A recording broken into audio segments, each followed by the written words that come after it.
Hey, everybody, what's happening? It is Thursday night, time for another episode of Thrifty Business. Thank you for joining us at this special time.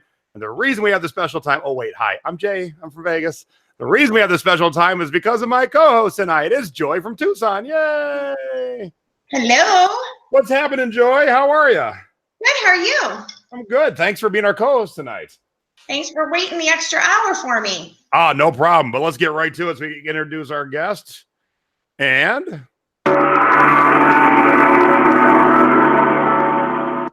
time for Jay's Tiki Talk. Each week I drink a different rum out of a different mug, and I try and match it up to our guest.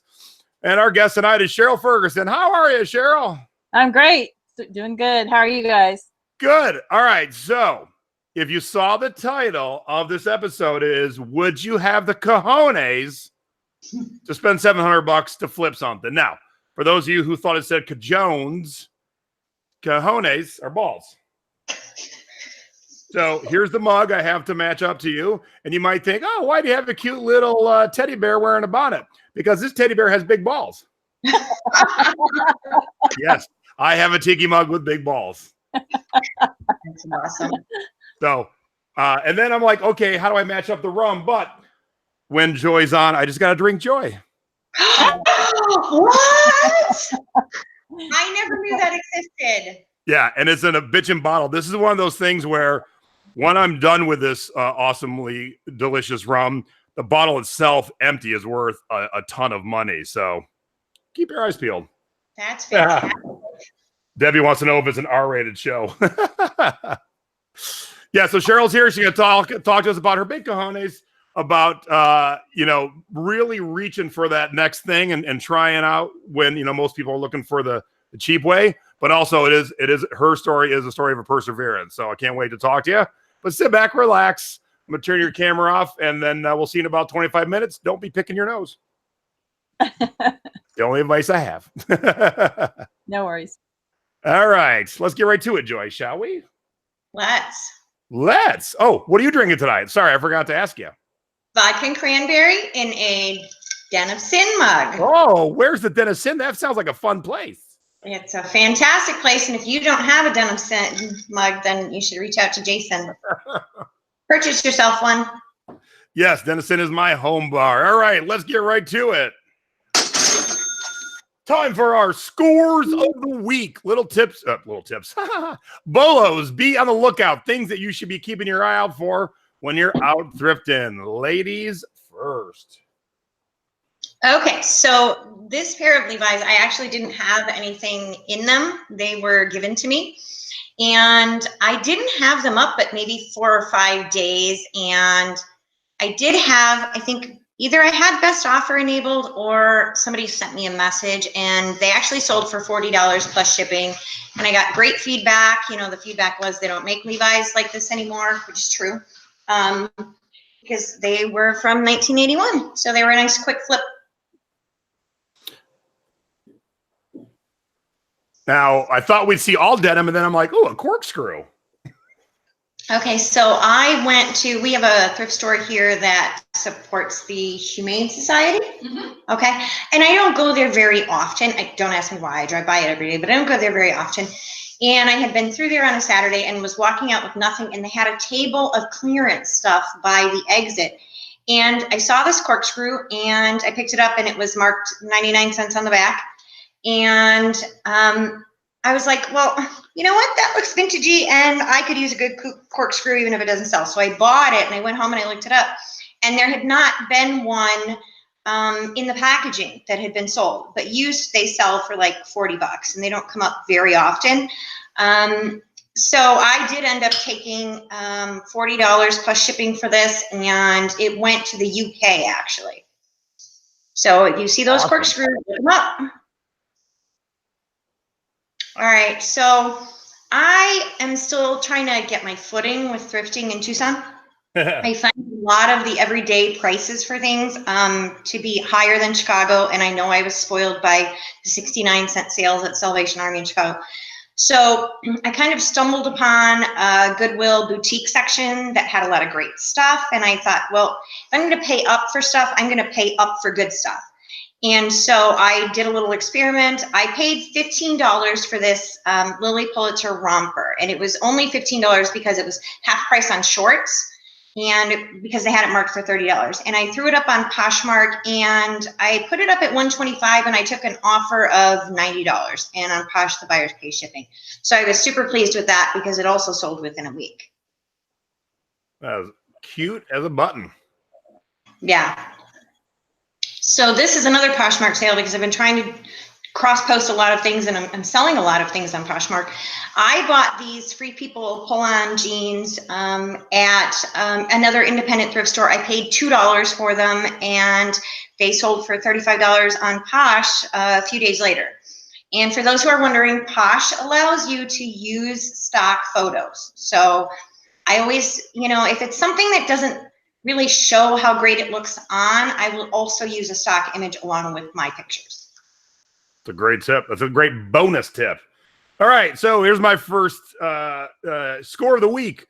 This was sold as a set with what they called a utility sling, aka fanny pack, and it was from Star Wars, and they had a whole bunch of different ones. Now I only found the fanny pack and the hat, so it was a Lando Calrissian with the dice that hung from the mirror of the Millennium Falcon. But I bought it at Buffalo Exchange, and I just sold it for $79. And I did find, so bonus tip, I found the hat in one place and the sling in another, and I realized they went together. Nice. And I looked for the shirt really hard, to the point, because I did some research while I was in the store, and I looked for the shirt so hard, I asked the employees if they knew where the shirt was, and they looked around for me and they didn't find it. But I still got a nice return. Now, I listed this shirt and sold it in a day. And my first thought when I saw this Wally Coyote shirt from 1996 was he was in hell. Every time he fights with a Roadrunner, he ends up crashing down into earth. And I thought he went to hell. Doesn't say it's hell, but I kind of marketed that way. And mine sold quicker and for more money than everyone else's. So I think marketing as he was in hell was my winning little tip there. Nice. That is what it looks like. Yeah, I mean, that's what I read, but no one else said that. So if you all know Yetis, they make these awesome cups, but they also got hats. And I've always sold the hats well. This one sold for $25.73 or $19.71 in Great British pounds, and it went to England. So and it's not even my where in the world this week, just a little bonus. And this one is one I didn't know how to price because I could not find it anywhere. It's called Enter the Exciting World of Hypnosis with Ira McGee. And it teaches you through hypnosis on your home stereo how to stop smoking and all that kind of stuff. Well, you can look forever and not find this record.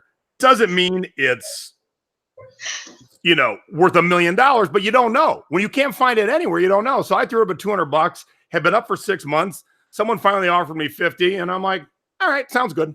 So, and if some people would see that, they're like, oh, he offered way less than half. Well, I didn't even know what to ask, so it doesn't matter. But hey, $50 for a record, I'm happy. Yeah. I'm ecstatic. All right, now it's time for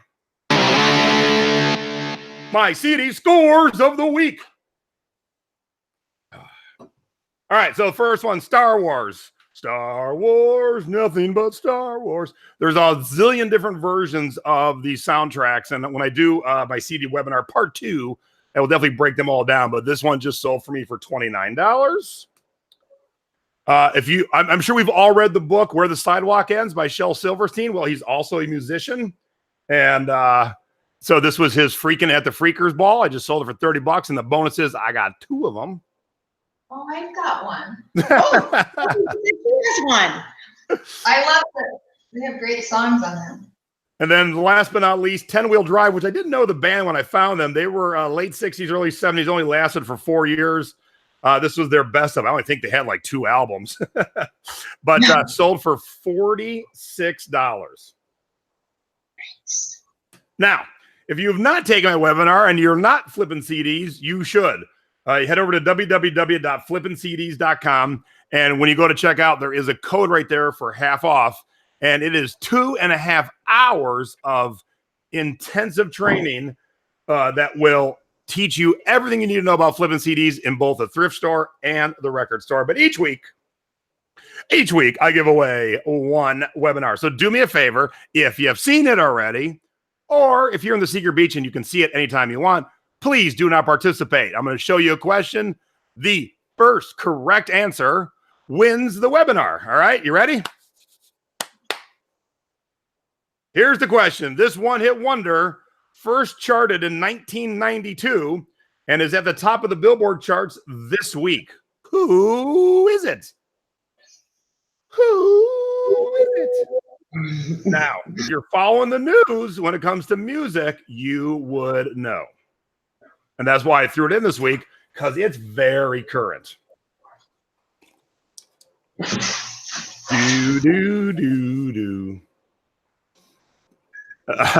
I don't think the Jonas Brothers were alive in 1992, but thanks for the guess. The profit boss at Jonas Brothers.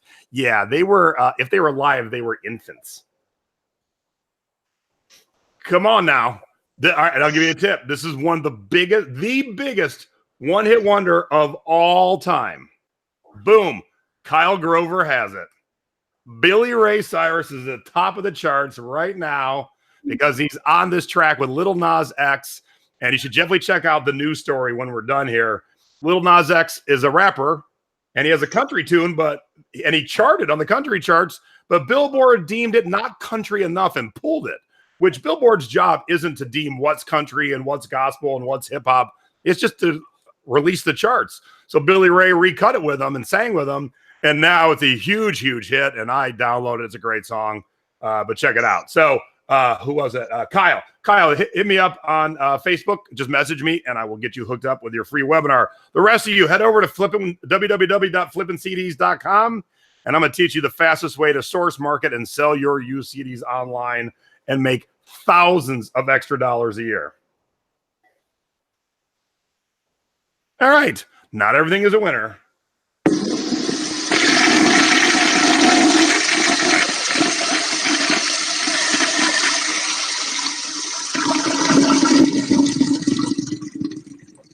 Time for our duds of the week. Do not let our mistakes be yours. Oh, denim.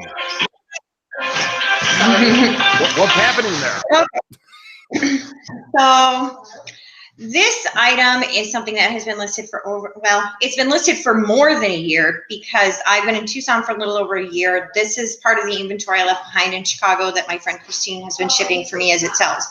So we're down to the last bin and I'm just tired of it. And this is us, denim jumpers sell all the time. I usually get around $30 plus shipping. And I have had this one at every price point. And when I reached the 1 year mark of being in Tucson, I said, that's it.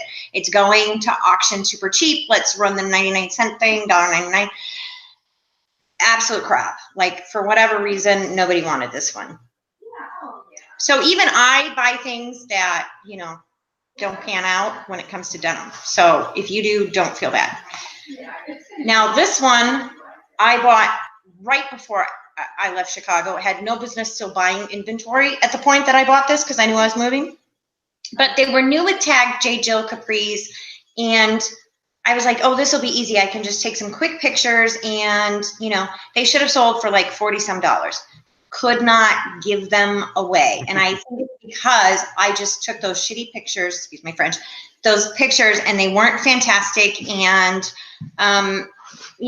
pictures sometimes do matter, and these were just not great pictures. Hey, it happens. It happens. All right. Mine, I thought would sell for more. I still made money, but the Tower of Terror ride at Disney is no longer the Tower of Terror ride.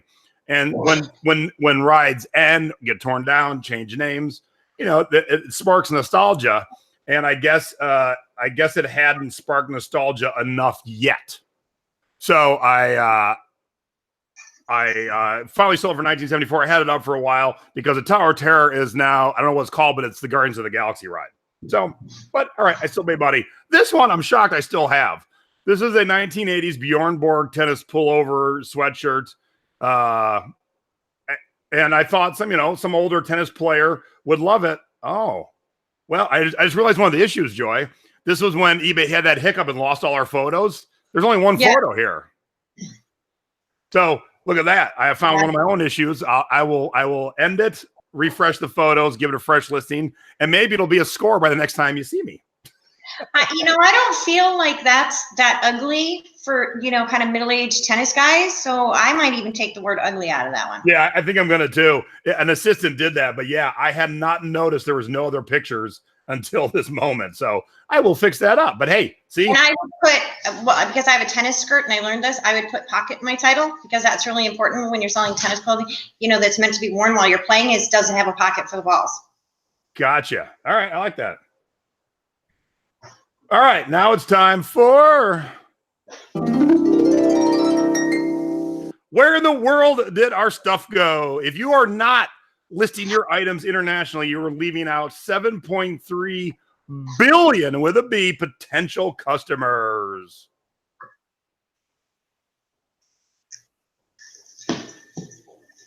Go, Joy. Okay, so I sold this particular pair of silver tab jeans to a buyer in Singapore. What's interesting is, so this buyer is a regular customer. These were baggies, but they were like a 30-31, which even if you're buying silver tab baggy at the 30 waist, I'm not buying those anymore. I had them for well over a year. Because he buys from me all the time, he knew I'd had them for well over a year. He's like, they're not selling. Can I get a deal? And I sold them for $15 plus shipping. I was like, yeah, you can. Because he buys 3, 4, 5 pairs of jeans every year from me for like more $40. So I will play that game with regular customers. And this was going to be my item, no matter who my co-host was, but the fact that it's a denim vest jacket is even better. This is a Wrangler made in the USA vintage denim jacket that someone had removed the sleeves, and it went to Dartmouth Park, which is northwest of London. So I kind of had to construct this map together to show you where it was in comparison to London. But yeah, so some cowboy in London needs his denim. That's awesome. Yeah, so you should absolutely be listing internationally. And I sell and ship internationally on my own, and Joy uses the global shipping program. So no matter what fits your business model, y'all should be doing it. There should be no reason you're not selling internationally. No reason. All right, now it's time for Close Encounters of the Thrifty kind. Now, I was waiting for this segment to introduce your live studio audience. Now, is she there, or did she go take a call somewhere? She is. Come on over. Yeah. I'm trying to. So we're having a Thrifty encounter right now. Our good friend Punky. Hi, Punky. Cheers. Hi. Oh, let me get my balls up. Cheers. Oh, the man with the ball. So Punky's a good friend of both Joy and I, and she's got better Wi-Fi than Joy, so that's why Joy is over there. Yeah. Better vodka. No. Yeah, for sure. Plus, it's just good to see you too. I mean, it's a bonus. Yeah. We get a bonus Punky. All right, let's share our closing hours of Thrifty kind. Now, this is where we run into people. Sometimes it's good, sometimes it's bad. Joy's got the bad. I have got the good. Okay, so I just want to tell you, bear in mind later when you hear Cheryl's story and what happened with the jacket, that all came down the same night as my Thrifty encounter and was happening at the same time. So we have a independent thrift store here, and I try to stop there a couple times a week because it's on the way home from my house. Every single time that I have been there for probably the last 7 or 8 trips, they get robbed a lot. Whether it's like somebody actually coming in to rob them for money or shoplifting. So they get robbed a lot. They get robbed a lot. So the last like 7 times I've been there, there has been whether it's shoplifting or an actual, cash register robbery the last 7 times in a row that I've been there. So this particular night, so I go in and I start with the dresses, which I don't normally do. I work my way through denim and then to the dresses, but for some reason I went to dresses first. And I saw on the rack this vintage Joseph Ribkoff dress. And I went to sort of reach for it, and a woman got it from the other side before me. So I'm like, all right. So I'm looking at the dresses, and I look to my left, and she's trying it on over her clothes. Okay. So I'm looking at a few more dresses, and I turn around to see if she has put it back. Well, she must have been displeased with the way it looked over her clothing, because now she has stripped her actual clothes off to try on this dress. And when I turn around, it's no bra, saggy boobs, ripped underwear, otherwise naked, right in the thrift store to try this dress on. I was like, okay,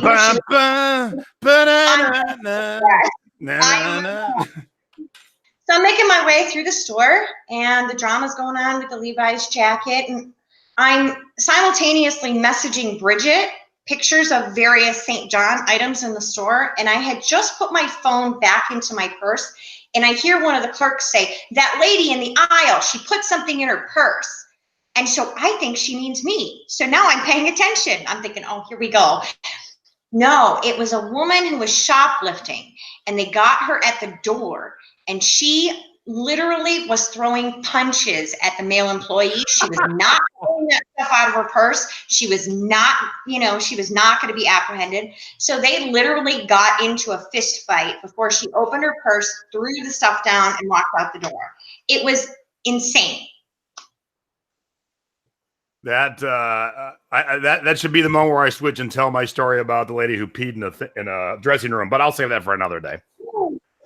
But mine is a little bit of me being a narcissist and just a sweet moment. So I taught a class in Portland a couple of weeks ago, and my wife was with me, and our good friends Eric and Stephanie were with me, and we had moved all the way from you walk in on one corner of the store, and we were all the way in the opposite corner. It was about 3/4 of the way through the class. We were in the plush section, and as we were there, a cart of new CDs, books, and records went past me to the CD section. And when I was teaching the CD section, there was tons and tons of rare Broadway musicals. And when the cart went by me, I saw more on there. So I looked at Stephanie. I said, hey, can you teach plush real quick? I said to the class, I'll be back. And I ran off. And so the kid pushing the cart, he stopped in books first. I grabbed all the CDs I thought were going to be good, walked over to the CD section. There was a table there. I sat down to scan them and double check. And what I did was I made 2 piles, good and not good. And the not goods I was just going to stick back on the shelf and then get back to my class. So the kid comes around to start putting the CDs away, and a lady in a wheelchair is there, and the kid's wearing a Looney Tunes jersey from Space Jam. And the lady goes, oh my God, do you watch Slobby's World? Now, if you don't know, Slobby's World is a show on Netflix, set in Tucson, matter of fact, about a guy who has a store, and he flips, I think, only pop culture stuff from the 80s and 90s. Right. And so she's talking to the kid about Slobby's World, and in my head, and I'm looking down working, I'm thinking, have you ever watched Thrift Hunters? Because I'm like, Slobby's World, whatever. Well, not 30 seconds later, with my head down, so I'm not looking up, she goes, oh my God, are you the guy from Thrift Hunters? Awesome. And without looking up, I go, well, yes, I am. And inside, I'm really chuckling because I'm like, oh my God, she heard my inner thoughts. But it turned out so awesome. Her name is Sylvia, and my wife ended up talking to her a little bit more while I was teaching the class, and she has joined the thrifting board, and she's a super sweet lady. So it was really nice meeting Sylvia that day, and it was so funny. And she said Thrift Hunters is way better than Slobby's World.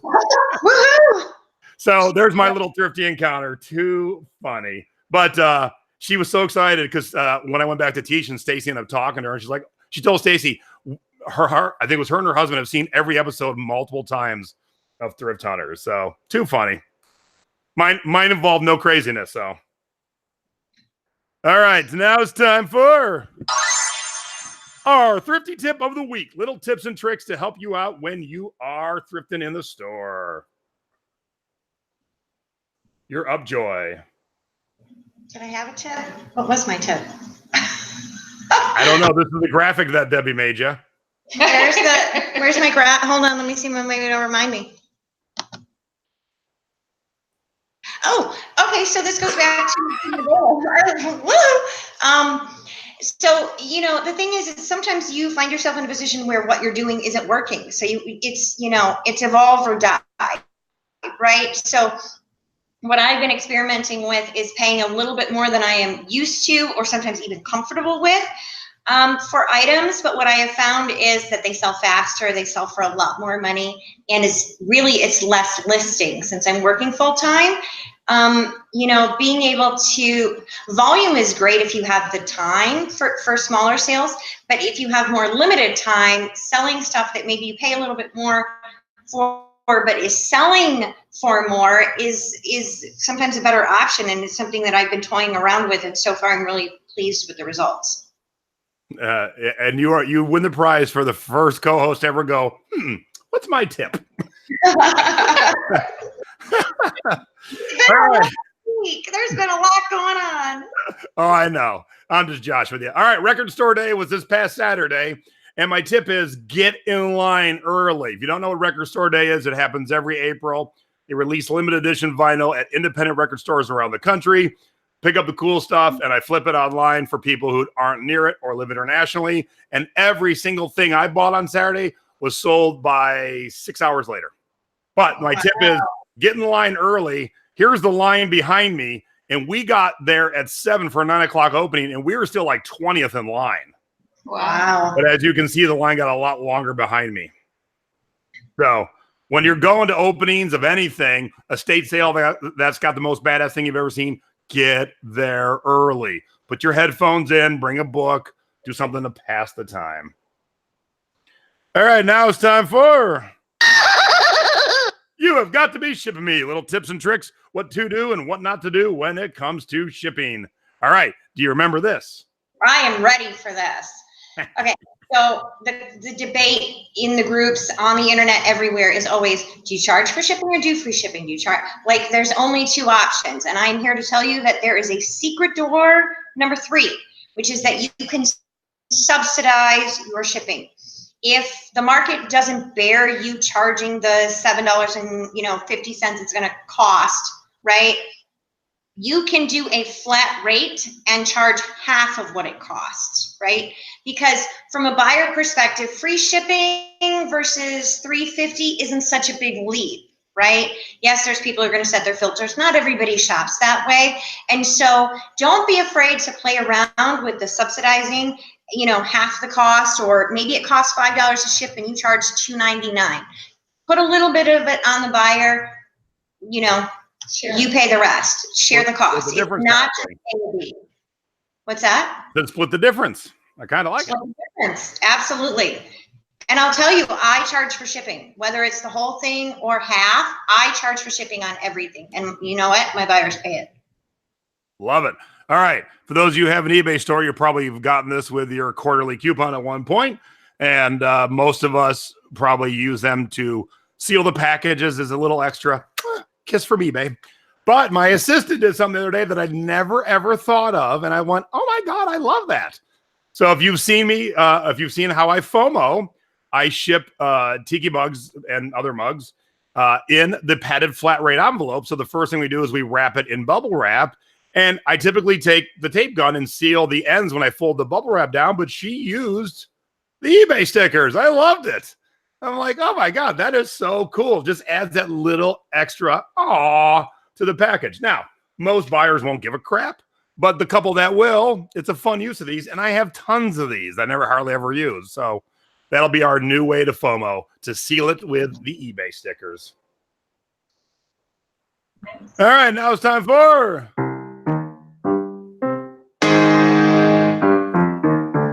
our eBay tip of the week. Little tips and tricks to help you out when you're selling online. I am first. Yep. Ladies are always first. Okay. So 99% of the time when I accept an offer, it is when I'm sleeping. Because I use the eBay functionality for automatically accept offers, which anybody who uses best offer, you know your number. You know you're not taking anything less than that, right? Put that number in there. And people have said to me, but what if somebody was going to offer higher? The best offers that are automatically accepted on my eBay app are not always my minimum. I would say about 50% of the time, it's still more than what my bottom line was, except buyers don't have to sit around and wait for me to respond to their offer. I sell things overnight all the time. I sell things when I'm working and I can't babysit my phone. So if you're using best offer, you know your number, put it in there and let those offers ride. And I will say that 90% of the time, maybe more, when they get auto accepted, those buyers go right to payment. I don't see a lag in payment that way. All right. So when you have your items listed for a long time, and I recommend you don't list an item and then look at it 2 weeks later and go, why has no one looked at this or made an offer? And I used to subscribe to Lifey, list it and forget it. Well, I'm being a little pickier now. I'm going to start cleaning some older ones up. And this eBay will tell you when you listed it. So I listed this t-shirt on June 14th, 2016, which might not sound that far away, but they just added this new little feature to show you exactly how long ago you listed it. 2 years, 10 months, and 3 days sounds a lot more horrific than June 14th, 2016. So I kind of like that. So make sure to notice that's on your active listings now. And if you've got some 2, 3, Debbie's got some 4-year-old things, maybe it's time to get rid of them. Maybe it's time to end them and refresh them, new titles, new pictures, something, or just redonate it. Sometimes things just aren't meant to sell. Like the second thing down, the Enter Shikari. It's a band. I bought 2. I sold 1. Apparently, I fulfilled the whole need of the planet with the 1, and no one cared for the second one. Oh, well. Can I just add something to that real quick? If you were not previously using Good to Cancel, because when you told me this last night, I went and did mine. So if you weren't using Good to Cancel, the date, the time clock starts from when your listing switched from 30 days, whatever you were using, to the Good to Cancel. So your numbers might be different if you weren't using it before. And Thrift Raider says, I don't think I see that on my hub. Look, it's so fresh that I asked the admins last night. I'm like, how new is this? And you have to edit your fields. Yeah. I have to edit my fields to add that. Well, that or when eBay rolls out things, usually it's not all at once. So I get it today, you might get it tomorrow, and so on. Real quick before we do a little housekeeping, did she buy the dress? The chat wants to know. Did she buy the dress? I don't know. That it was not a pretty picture, and it was so bad that I was like, even if she doesn't buy the dress, I'm not buying the dress. I just had to walk away from the situation. It was too much. And I forgot to tell you this part. So she's doing this in front of the front window of the store. So what was behind her was the front window to the parking lot. It's a main street. It's a main street here in Tucson. Yeah, wasn't good. All right. So our guest next week, and we'll be back to our normal time, 8 p.m. East Coast, 5 p.m. West Coast, is Tony Boss. Tony is a member of the Thrifting Board, and he also runs his own group, which is great, called The Complete Reseller. And I knew it was going to be our guest. And, like tonight, our guest is here for a specific reason. Oh, hey, Joy and Sheryl, do me a favor. Look at the message I just sent you guys, please. But Tony, I said, hey, what do you want to talk about? He goes, well, we could talk about this, that. So here's what we're going to talk about next week. We're going to talk about music. We're going to talk about cassettes. We're going to talk about CDs. Tony said his profit piles are 5 years worth of merchandise. So we're going to talk about conquering your profit piles. And I have a great assistant. He wants to hire one. So it'll be kind of a combo show. Conquering your profit piles, how to get some help in there. And we'll nerd out and talk some music. All right. So that'll be next week's episode. All right. Let me switch things over here real quick. We'll get our guest in here. Oops. So what's next? What's on your, what's next for Joy? What's coming up? What's happening? Well, some things. I'm going to actually be back co-hosting here in a couple of weeks. You are? I am. All right. So I haven't asked for this yet, but if you like Joy, give us a thumbs up, and she's coming back. If you don't like Joy, give me a thumbs up. If you don't like me, give Sheryl a thumbs up. If you don't like Sheryl, give Punky a thumbs up. Mark your calendars. I'll be back on May 9th with a major announcement. Because, some people might not like me and Joy, but everyone loves Punky. Aww. Everybody. And I will tell you all something real quick for those of you who've never heard the story, who don't know the power of our groups.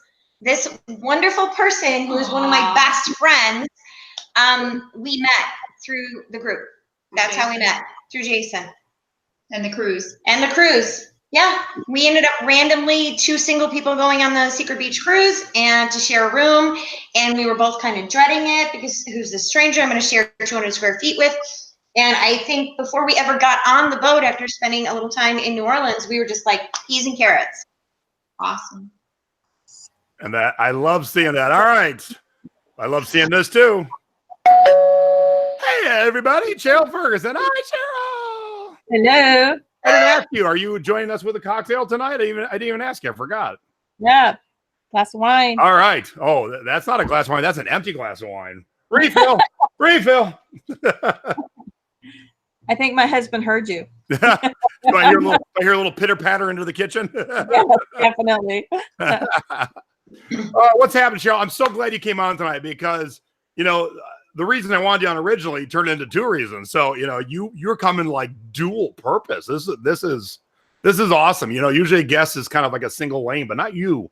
You're dual purpose. But let's back up and let's find out a little about Cheryl. So tell us, who you are, where you are. We know you're married because you just mentioned your husband. You got kids, you got pets. Give us a 30-second Cheryl bio. I have 2 boys, and one of my sons got married last May. The other one got married a year prior on Mother's Day, or the day before Mother's Day. Aww. Yeah. And then I have 2 grandchildren, and one is only a month old. So very excited about that. Yeah. A boy and a girl. And I started eBay in 2012. It was kind of my husband's idea, and we went up and did a training up in the Bay Area, an eBay training, and I got hooked. So why was your husband pushing it? Did he have a job and he was like, "You're bugging me because you're not doing that"? I mean, what was the impetus for him pushing you? Well, it's because he's a teacher, a full-time teacher. He makes great money. He's got great benefits. So I really can go out and find something else to do besides, the part-time job that I was doing. And I still do a part-time job right now. I'm currently not working, but doing eBay as much full-time as I possibly can. But I really didn't want to do it because I was already doing screen printing on the side. Oh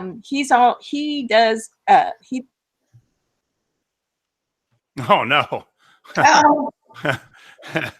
And the killer is Anne Frozen. It was like, at the time, it was like another job for me, but I like eBay better than the screen printing now. So yeah. So you got on 2012. Joy, when did you start selling on eBay? So I used to sell on eBay a million years ago when my kids were young, but I started to do it seriously in 2012. And Punky, when did you start? 2018. I'm just a year in. You're a little baby. That's why I'm so challenged, but this group has been so awesome. Oh my gosh. She says she's a baby, but I'm going to tell you all something right now. She has more listings up than I do. So yeah, that's a good question. Cheryl, how many listings you got up right now? 818 as of today. Well done.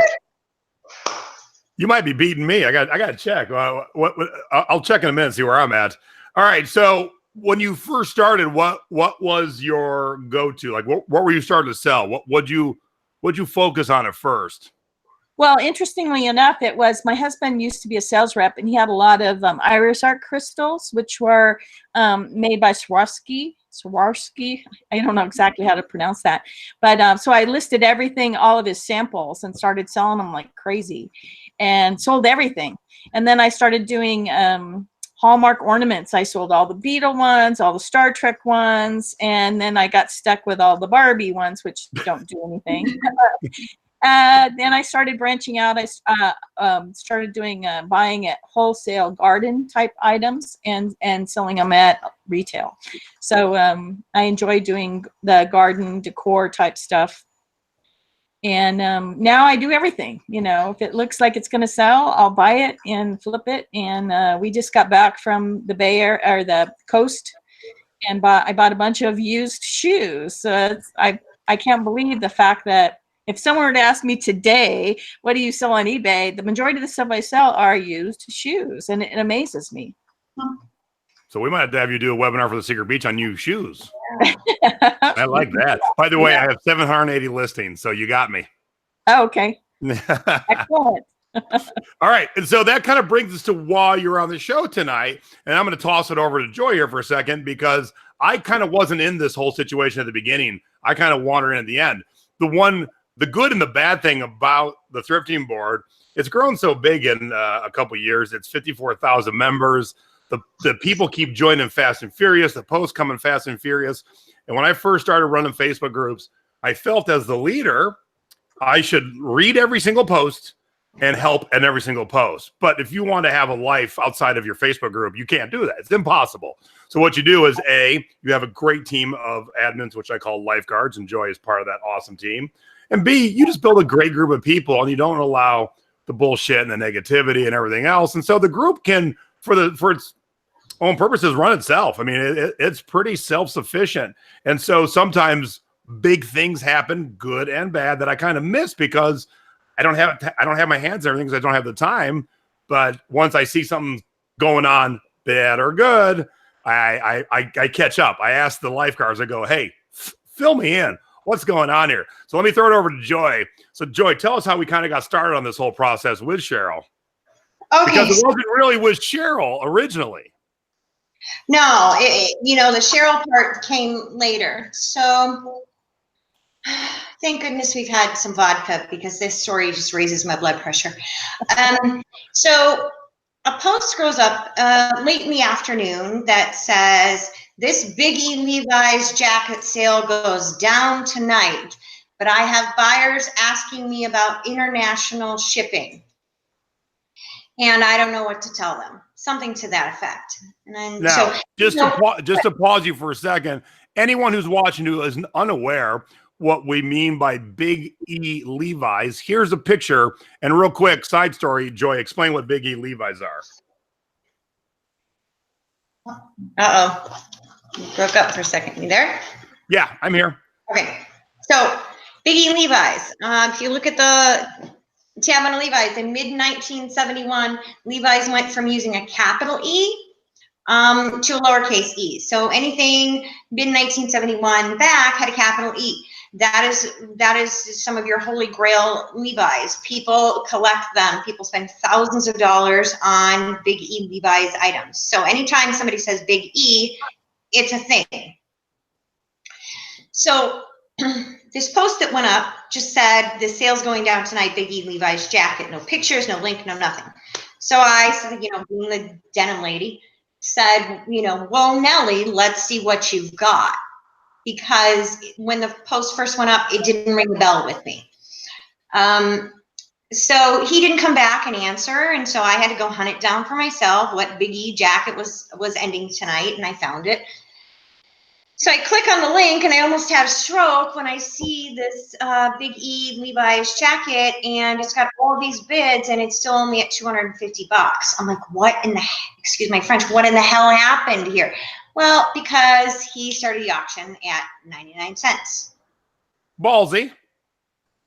Terrible strategy. Ballsy. What I said earlier about my 99-cent auction, that's like junk denim, right? This is not a historical, piece of denim collectible.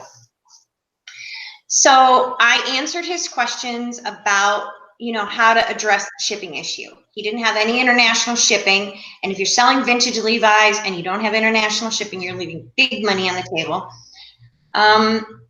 So it kind of, people were like, what are you doing? And they were asking questions. And I asked the question too. I said, why did you choose this particular selling strategy? Then it all of a sudden started to click with me. I've seen this jacket before. So I searched his name in the group and I see, yes, I helped this person a year ago because he had a big box of dead stock vintage Levi's. Dead stock, meaning it still has all its original tags on it. Nobody's worn it. The tags haven't been taken off. I helped him sell a $1,200 pair of Levi's jeans that came out of that box. And he mentioned the jacket and he showed the pictures of this same jacket. So I said, any reason that you went with this strategy? And he put up a very snarky, condescending, shitty reply that said, no answer I give you will ever be good enough for you. So you should just take your knowledge and bid on these jeans for yourself. So wait, so you already helped him once, earn $1,200. Yeah. And now he's going to turn around and be like, screw you, lady. Pretty much. Okay. Here's the thing. I give the advice to the best of my abilities. I can lead people to water, but I can't make them drink. Not everybody takes my advice. That's their prerogative. It's their wallet. It's their item. But don't come back and slap me in the face, which is what he did, right? So he's like, bid on it yourself, which I would never do. If I've helped you with an item, even if I see you've underpriced it and it's worth more, I stay out of the fray because I like to keep that separation of church and state. You know, my valuations come from a place of a neutral third party. So other members were kind of saying, hey, it's worth more than that. He started to get snarky and say, well, then bid on it yourself. Now, meanwhile, this is all going down while the lady's getting naked and the other lady's shoplifting. And I am unaware of this post. I mean, I saw the post, but I didn't read it. I didn't follow it. And so the bidding's going on. And that's where, unbeknownst to all of us, Cheryl comes into the story. because it was ending as I was leaving the thrift store. So I stood in the parking lot and kept refreshing to see where it ended. And it ended at $711, which this jacket was easily worth $2,000. Easily worth $2,000. And I had said that in the thread. So unbeknownst to us, the lucky. Hey, real quick question. Punky, do you own any lights? Oh, yeah, a few. As the show has gone on, Joy and Punky have just disappeared. Sorry. All right. So guess who won the jacket? Yes, it's Cheryl. Yay. Yeah, I was following that post, and my husband was sitting on the couch, and we're watching the final NCAA finals, and I'm like, oh my gosh, this jacket is up for, I think at the time it was $500 and something, and I said, and I'm following this post, and it's saying it's worth a couple thousand, and so I thought, you know what, and it's only like 38 minutes before it ended, so I thought, you know what, I'm going to bid on it. Part of it is because I'm trying to pay off some bills, and I'm not working right now, so I'm thinking this would be a great opportunity. And so I bid on it. I put a $1,200 max bid on it, and it's going up, and then finally. Hang on, you just rushed past that because everyone's holding their heart at home. I put a $1,200 max bid on it. You know, I do the Sunday show with my mom. She buys things for $0.25. Well, the reason I didn't bid $700 or $1,200. Well, the reason why I put so much on it is because I know it was worth more than, and I figured that there would be a lot of people coming in sniping at the end, and I knew it was worth at least $2,000, and I could afford to make, give up the $1,200 to make $2,000 or $800, and so that's what I did. I didn't tell my husband. He didn't know until the rest of the thread, and I sent a picture with the $1,200 on it. He didn't know I had actually put a max bid at $1,200 on it. I think he thought I was a little crazy too. Yeah, for those of you who don't know, vintage Levi's, especially when they're new old stock, majority of it, if not all of it, goes to Japan. And so the seller didn't have international shipping. And so Cheryl's like, boom, I got this. I'll pick it up. And I'll put international on, and I'll flip it and make a boatload of money. And then the heavens will open. I'll make money, pay my bills, and the angels will sing. But that's not what happened, did it, Cheryl? No, it's right after the end of the auction. I paid for it, and then I got a refund and said the seller has canceled the order. No reason. Just the seller has canceled the order. I know the reason. He knew he could make more than what he had.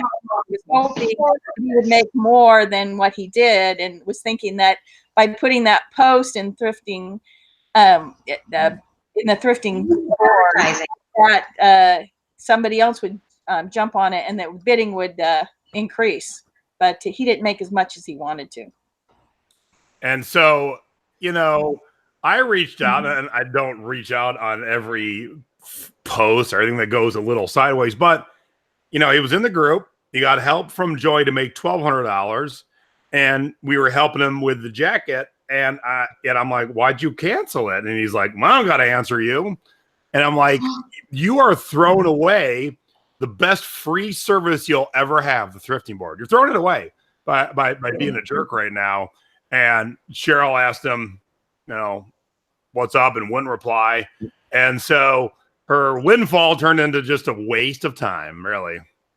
Yep. Mm-hmm. A lesson learned. I mean, I literally was sick to my stomach when I saw your comment go up that you you had bought them and that he had canceled. I was not mad that he didn't take my advice. I was a little bit like, hey, jerk, you know, I spent a lot of time helping you, you know, whatever. But to find out that he used our group in that way and then encouraged our members to bid on it, to flip it, and then canceled it. I think what he thought, in retrospect, because I've thought about this a lot, is that he could use our group and encourage you guys to bid on it, to run it up, to keep, you know, the interest going with the other people and end up with a higher dollar amount. And that didn't happen, partly because he didn't take the #1 piece of advice. If you don't hear anything else I ever say about vintage Levi's at all, is you've got to turn on international shipping. The money that gets spent that comes, you know, out of Asia for vintage denim is not to be screwed around with. You have to ship internationally, which I told him the first time around.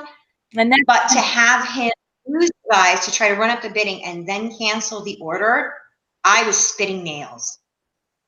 Because there's no reason. And then talking with Cheryl, you know, you don't know who your customers are. You could be selling to complete jerks, but Cheryl's so sweet and nice, it makes it even more like, I'm going to be the big brother and like, don't be a jerk.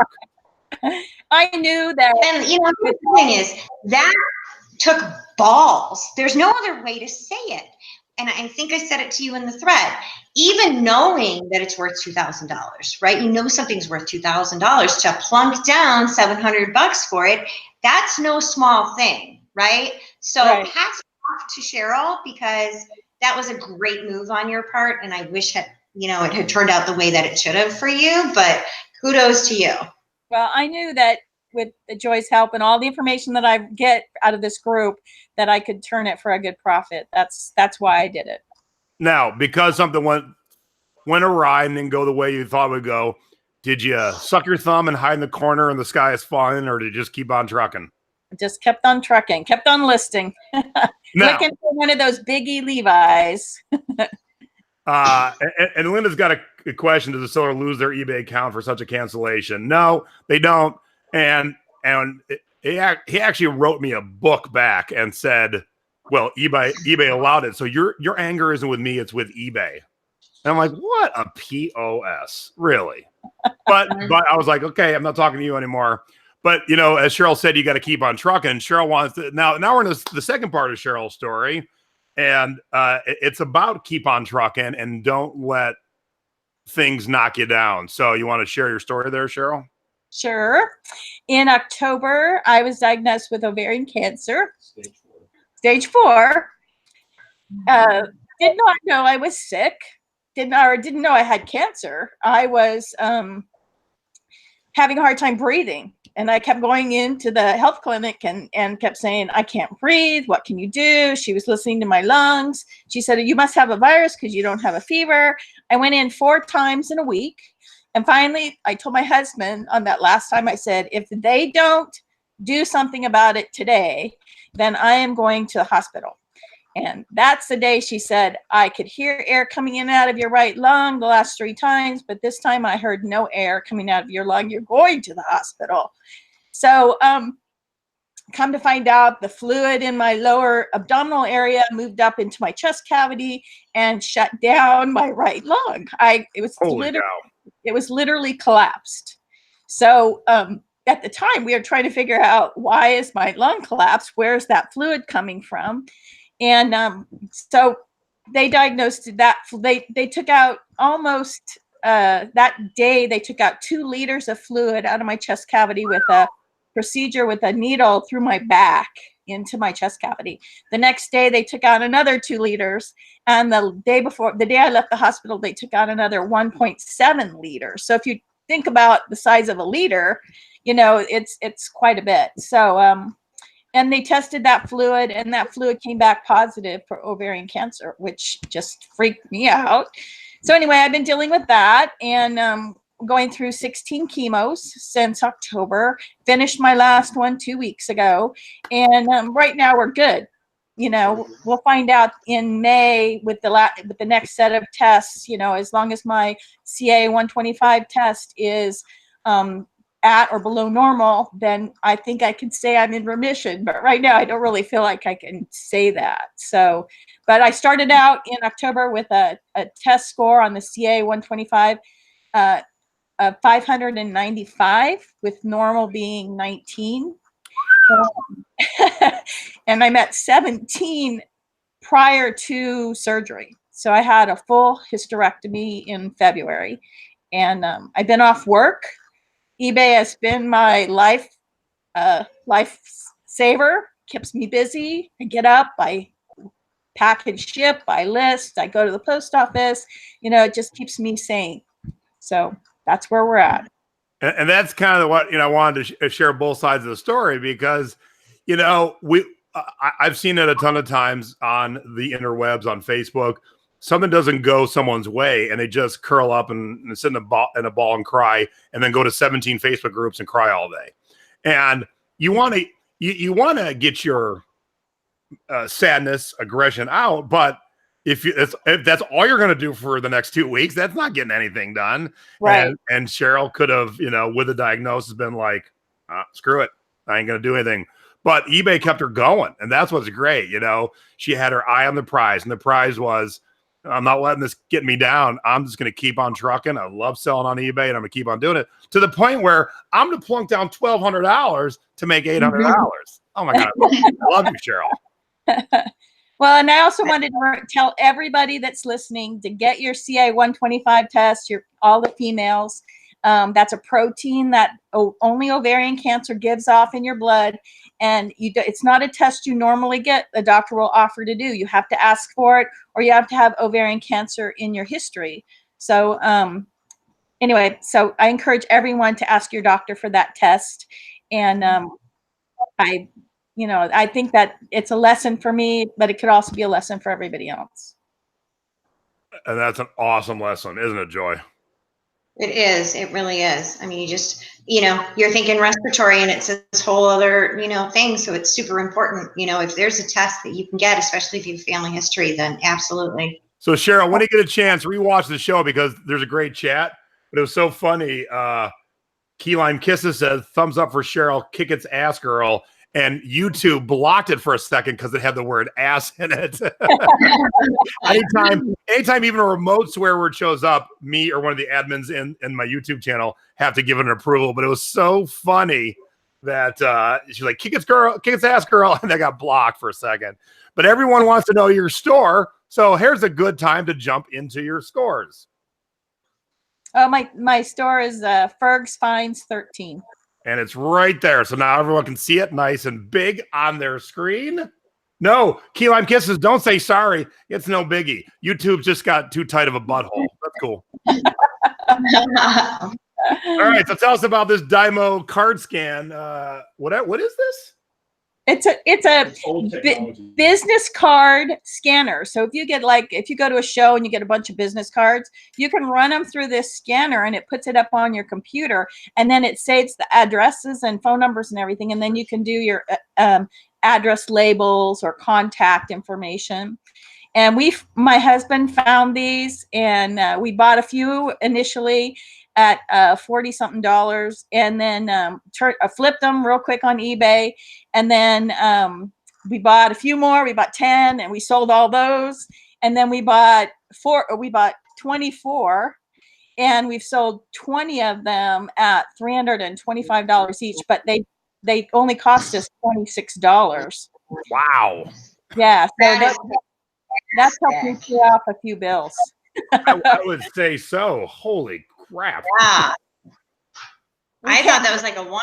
Oh, I'm so bummed. I have this at my at my house, and I meant to bring it to share, but it's good to see Lisa Frank is still selling, because I have a bunch to list. This is hysterical to me because, aside from being the Levi's lady, I'm kind of known as being the Lisa Frank lady in the group. Because the Tucson Wi-Fi is struck now too. Oh, well, everything I've ever bought, Lisa Frank, thanks to this group, I've sold. Nice. I forget how much I bought this from, $5 or $6, maybe less. And as soon as I listed it, a week later, it sold. Oh, I see. Who's this in the picture? Is that you? That's me. All right. So here's what I teach people. When you have a mirror and it's almost impossible to find an angle where you can't get out of the way, get more in the way. So instead of just seeing your hand, angle this picture so you see you and just wave in the mirror. Oh, that's just, a good idea. Just own it, because it's really tricky to do anything. Because I had a travel train case that it had a mirror. My assistant comes to me, she goes, I cannot take a picture without seeing the lights or the tripod or me. I go, screw it. So she just took a picture like this. Hi. Because it made it funnier too, you know. I will have to try that. And is this the same thing? Another card scan? No, it's actually just a CD. You can add with the original card scanner. You can only have 2 people, the team on the card scanner, and 1 additional. This is a CD that they just sent along with the scanners, and I'm selling them individually, and I've sold several of them. So it's and adds 5 users to the computer program. This is awesome. It's old technology. It's old technology. Dymo's come out with some other technology. Some people love old technology. That's why I sell cassettes, and I'm going to teach cassettes next. All right, so from old technology to some swanky little shoes. Yeah, these were actually new, unused. I bought them at like Salvation Army for $5 or something like that. And I'm familiar with the Roper brand, Western, because our town, Clovis, California, is very into Western type stuff. I knew they were worth some money and sold them. And here, Joy's coming back. And last but not least, we all have our duds, and so do you. So these socks aren't doing so well. Nope, I bought them a couple years ago, a whole case of them. When I purchased them, I was told that they were merino wool. Well, I don't know if you can see all the things, but on the very darkest picture, in light gray printing, it said, oh, maybe that's not on that one. Anyway, it says it's only percentage merino wool. So what I thought I was buying was merino socks, and I ended up getting like a 90-10 mix, and so they're not as popular as 100% wool. So I'm not selling them very well. I am selling them. I probably have, 2/3 of what I bought left after 2 years. So I would consider that a dud. Yep, and we all have them. And that's kind of why I do the duds. When I first started the show, people are like, hey, I love you do the duds, because no one ever else talks about the duds. If you watch some of the other YouTubers, you would think every single thing they touch is a score. And that just isn't the case. I don't care how good you are. Jeans had a dud. Joy had a jeans dud. Jeans had a Joy dud. I've had CD duds. And I've sold CDs for 19 years, and I'm the man. But you know what? Sometimes, too, you buy something and it looks good, and the taste of the public changed that moment. And you just can't. Whoops. And great question from the chat. Cheryl, do you sell on other platforms? I've sold on OfferUp. I've sold on Facebook Marketplace. I'm thinking about going into Etsy and Poshmark. Haven't done it yet. Haven't made that jump. Have you tried maybe doing a volume discount on this listing where it's $11.96 if they buy 1, a little bit less if they buy 2 or more? That tiered option.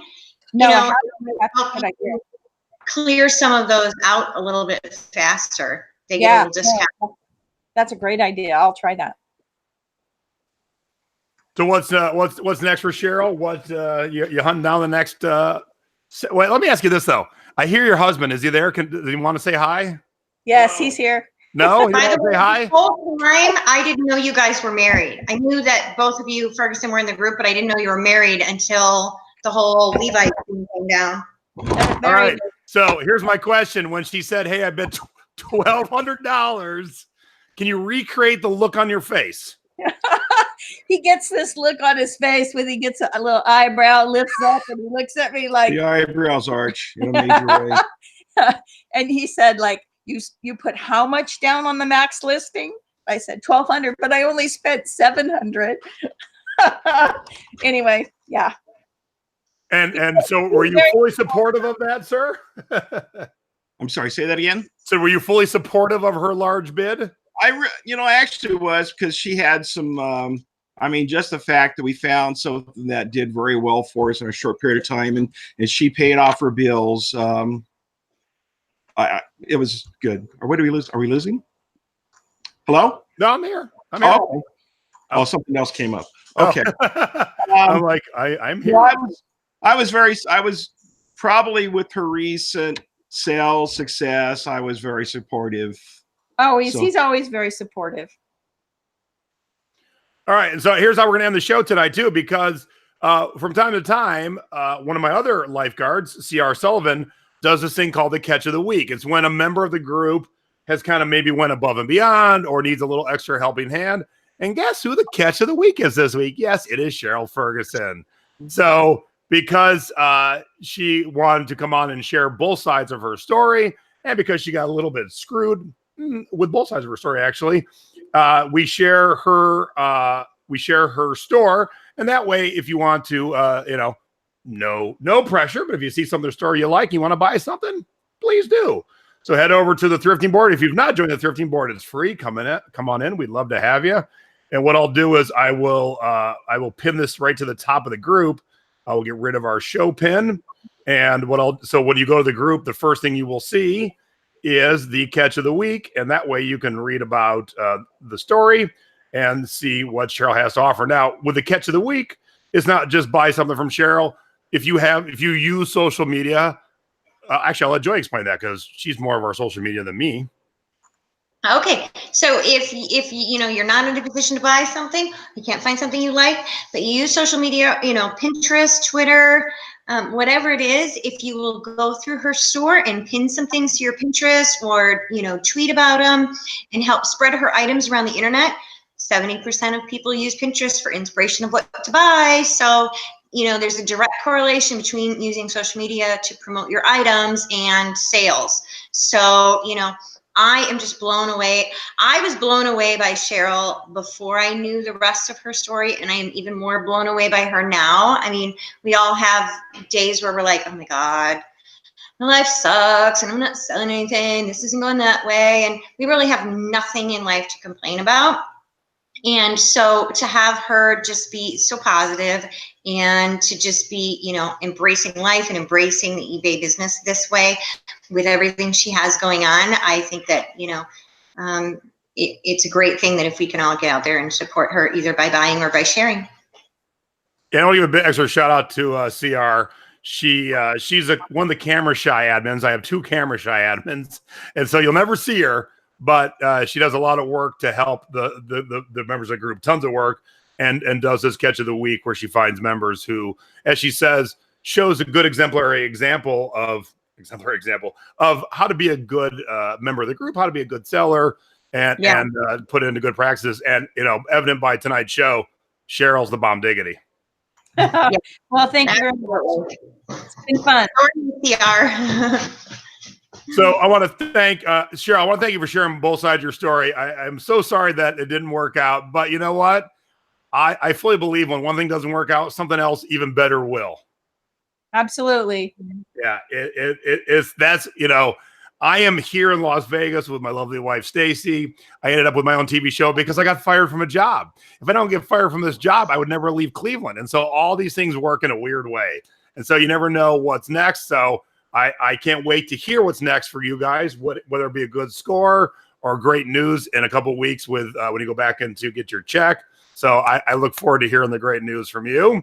So thank you very much for being on, and thank you, your lovely husband, for bringing you more wine. Yeah. Look at that glass, nice and full. Joy, thank you for being the co-host, and we'll see you in a couple of weeks to co-host again. And in those couple of weeks, you'll have a great, awesome, big announcement. And Punky, thanks for having a great Wi-Fi in a bar. Yeah, and I wanted to say thank you to Cheryl for having encouraged us all to get that test. Absolutely. I've had so many people say thank you, that to remind them. So far, nobody's had come back positive. So I'm very happy about that. Thanks a lot. And usually Mom and I have a show on Sunday. This Sunday, obviously, is Easter Sunday. It's also Passover weekend. So no matter what you celebrate, enjoy your weekend. If you're in Vegas, hi, Joel. Stacy and I will be at Viva Las Vegas car show all day on Saturday. So if you see us walking around, come say hi. And I do have a thrift haul I got to get up because I got so much cool stuff to share.